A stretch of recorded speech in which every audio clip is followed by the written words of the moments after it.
Hello everyone, welcome back to Soccer Showdown. Joe Archino here as always with Martino Puccio. And we're not going to waste any time. We have a jam-packed schedule, so let's get right into things. Now, you know we always like to do things with jerseys on the show, and I will say I did not pay $200 million for this jersey.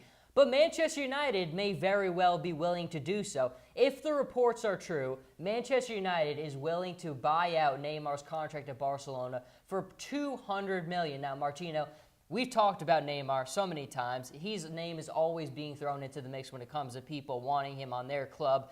Man United, though, certainly would maybe have the resources to do it this summer. They break records. They spend as much as they have to get Paul Pogba. Will they do it again to bring in Neymar? Hey, every player has a price, and if the price is $200 million for Neymar, I think Manchester United would do it. I think they would want to do it. I mean, why wouldn't you? This is one of the most talented players in the world for sure. He plays with Messi and Suarez, so I think he's totally worth it because he's a game changer. You see it in Brazil when he's the lone star. Look what happened when he didn't play against Germany. It was a 7-1 shellacking on the team, but when he plays, they're a totally different team. I think he's able to be his own solo act, and I think it would be a great move for United, no matter the price.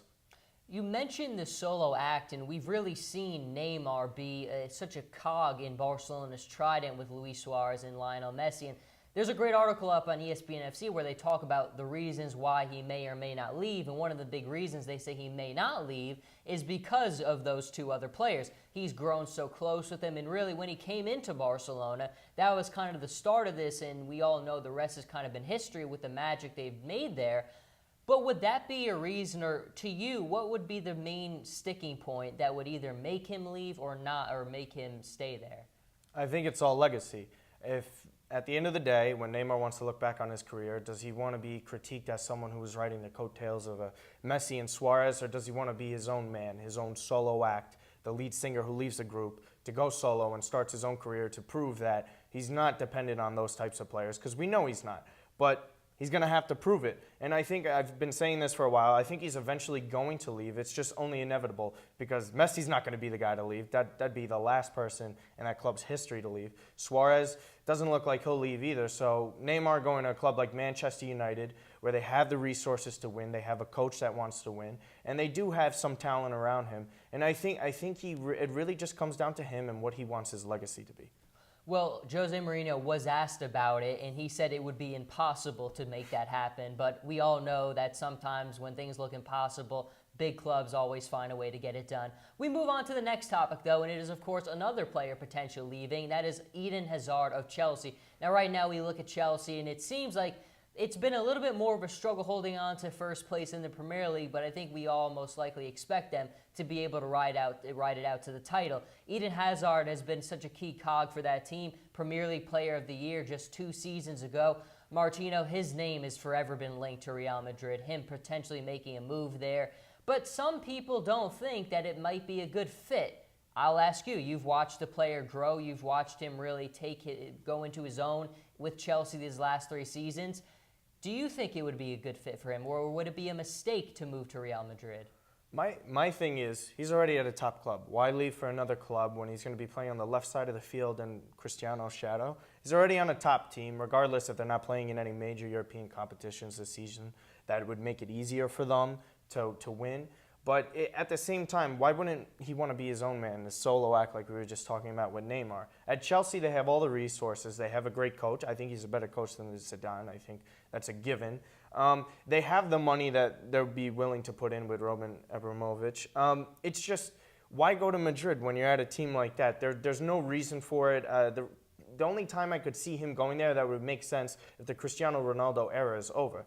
And it doesn't seem like that's going to be done anytime soon. I think he should stay at Chelsea, try and bring home that second Champions League. Because at this point, if he were to leave, it just looks like if we can't beat him, I'm just going to join him. And I mean, I think it would just be in his best interest to stay at Chelsea and try and bring home another Champions League title to Stamford Bridge. Well, surprise, surprise, what is our next topic? It's another player potentially leaving where they currently stand.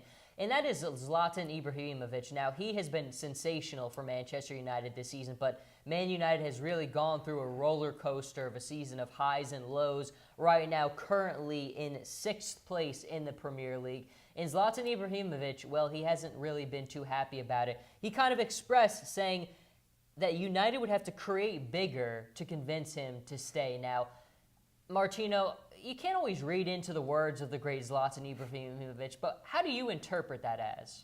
I interpret Ibra for his word, actually. I'm going to have to disagree. I think when he says something, he truly means it, and he's never been shy of stating his own opinion or his own view on whatever matter he's at. I mean, he was outspoken when he was at Barcelona, and he's outspoken now when he's at Manchester United. And I don't blame him. He has, how many years, they said in the article, he had 1, 2, 3 years left, he said at best. So why would he waste those years if there's no plan at Manchester United? Jose Mourinho says it's sort of a pipe dream to go and get a player like Neymar. Meanwhile, they just broke the record for a player transfer with Paul Pogba. So I understand where he's coming from. Pogba hasn't lived up to expectations. David De Gea might leave too, another player.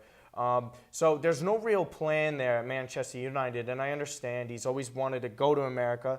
And I think at this point, if United doesn't really improve over these last few games of the season, I could see him going to Los Angeles and being a top player in the MLS. Well, you talk about that, and look, this is a player who's been almost everywhere on the map, the major leagues in Europe. He has had success everywhere he's ever been.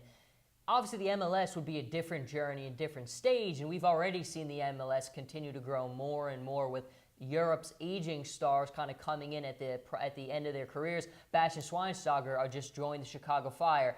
If he did leave, what would make this different from, let's say, a Frank Lampard when he made the move over, or a Steven Gerrard when he made the move over? I think it's one word, and that's personality. Is there a figure maybe bigger than the sport that he thinks that he's bigger than the sport? Probably no other athlete that you could really think of currently in sports. Maybe just LeVar Ball, but he's not even an athlete. But that's besides the point. I think we were talking about it before, just him coming over here, going to a city like Los Angeles where there's a bunch of stars. He'd be right in there and he'd fit in perfectly. Jersey sales, selling out the stadium. I think it would be a great move, great fit for him and the whole league. LeVar Ball and Zlatan Ibrahimovic. You get the two of them in a room together, and that makes for some very interesting TV. We move on, though, now to Leicester City Football Club. Just a few weeks ago, we were on this set up in arms that they fired Claudio Ranieri, and while that was a difficult decision to make, it seems like Leicester made the right one because Craig Shakespeare has taken this club and ran away with them. They have not lost a match since he has taken over at the helm for this club right now. I mean, Martino, I think what he has done has kind of speaks for itself. 5 league victories. They advance to the quarterfinals of the UEFA Champions League. He has been amazing. Are you surprised with what Shakespeare has been able to do with this club, considering everything that has happened to them these past few weeks? I'd be lying to you if I said I wasn't impressed by it, because I am. I mean, everyone was up in arms, ourselves included, about Claudio Ranieri being sacked. I mean, I still think it wasn't the right thing to do, but results prove otherwise, and results are ultimately what matter at the end of the day. They advanced to the quarterfinals of the Champions League. The only English Premier League team left there. They're undefeated, I think, in their few games that they have played under Shakespeare in the Premier League. So there's no reason to go against that move at this point. I mean, results are results, and winning's the ultimate elixir at the end of the day, and you can't argue with it. Why do you think now, all of a sudden, it seems like all season it's been, well, what happened to all these players for Leicester City? That last season you had players like Wes Morgan, Jamie Vardy, Mahrez, all these guys, Danny Drinkwater, who were just making names for themselves, being sensational. This season it seems like that was lost, and now everything is starting to work again. Is it because there's a different voice at the top? I mean, what has Shakespeare done differently that Ranieri wasn't doing? I think it's unlike anything that we've seen in sports before. 5,001 odds, winning the Premier League, just inconceivable. You can't even think about it. It's at such an emotional high that they were that great and they won like that with the type of talent that they had. And I think it was just a wake-up call because it was, if you think about it, Ranieri, how could you sack a guy less than a year after what he pulled off? So it was a wake-up call saying, no one's untouchable. You're not as good as you might think you are, even though you might have won the league. I think it's a great wake-up call. It reminds me of Chelsea a few years ago with Roberto Di Matteo, and when they went on that run to win the Champions League. Not saying they're going to win the Champions League, but it's just this miraculous win that was like, hey, look, no one's untouchable. You got to perform at the end of the day. our final segment, we're going into a different league, and that is Juventus with Serie A. Now, Gonzalo Higuain, you talk about Paul Pogba getting a lot of money this summer. Well, he wasn't too far behind. Juventus triggered his buyout clause during the summer at Napoli. It was around $100 million that they paid to buy him out and bring him over. But he had some very interesting words to say. He said he joined Juventus to find happiness and not for the money. You look at some of the other sound bites that he had, very compelling. Wages are high, of course, but I don't think any footballer purely thinks of the money. He also said, when you change clubs, you do it because you want to feel good in yourself, to be happy. I took my risks, but I do not regret my decision. I mean, these are some pretty profound words that we see here, but do you buy that, Martino, what he's kind of saying through this all? I think you kind of have to take him for his word.